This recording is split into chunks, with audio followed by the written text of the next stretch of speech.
Alright, the wrecked Streetfighter is alive. I did record a video rebuilding this thing, but I don't know if it's entertaining enough to release. Who knows, but we got the new fork on there. It is ready to go. There are a couple caveats. The front axle is bent, so I'm not going very far and I'm not going fast at all. The bike is also not registered, it's not insured, and we don't have a tag on the back of it. For whatever reason, it threw a check engine light at me when I put everything back together, so we'll have to double check. Maybe there's a loose connection somewhere. I don't want to waste any more time. Let's get straight into it.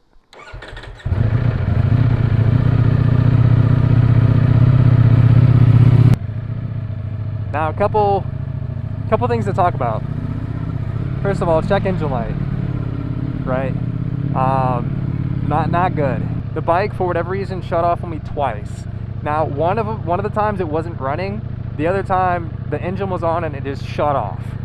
I'm not sure if that's related to the check engine light, but we got to figure that out, obviously, because that's not good. I'm assuming maybe it's like an electrical issue because the ignition was on and then the thing clicked off for maybe 2 seconds and it turned back on. And then I ran it and it did the same thing after like 5 minutes, clicked off and turned back on. I just want to take some pictures at the gas station, which is like literally right here. I don't have any motorcycle gear on aside from my boots and obviously the helmet I'm recording on.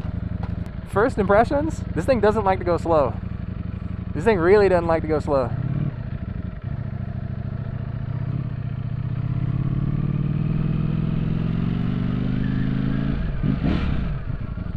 It sounds great though.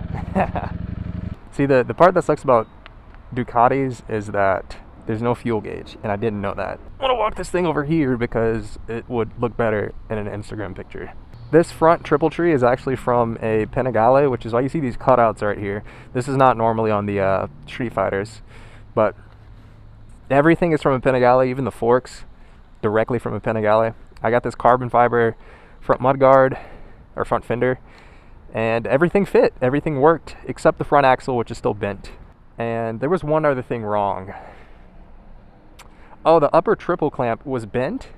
I kind of hammered it back into place, and it fit. So I don't know if I should replace that or not, but holy shit, I don't have my wallet. Okay, I can't even get gas for it. Maybe I can walk inside. What I did notice while rebuilding it is someone took this bike apart already.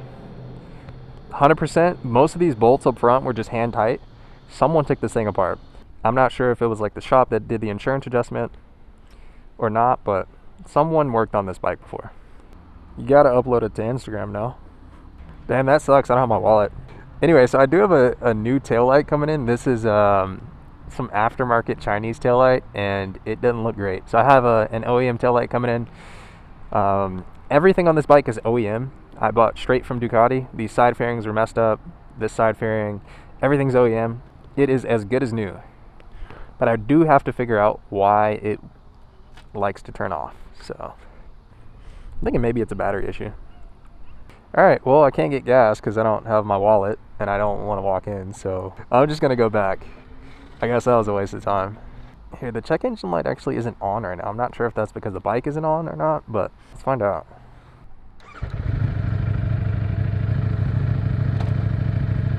I will tell you though, this quick shifter is butter.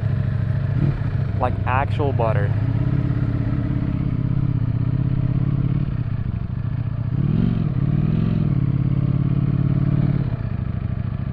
It's so smooth.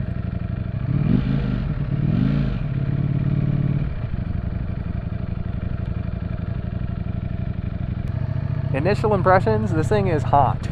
And it's not even up to temp yet, but I can feel the heat around my thighs.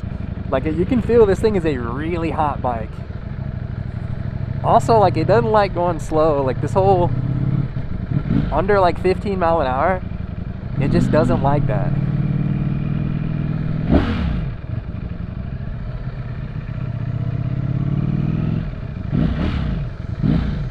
This is the best stock exhaust I've ever heard in my entire life.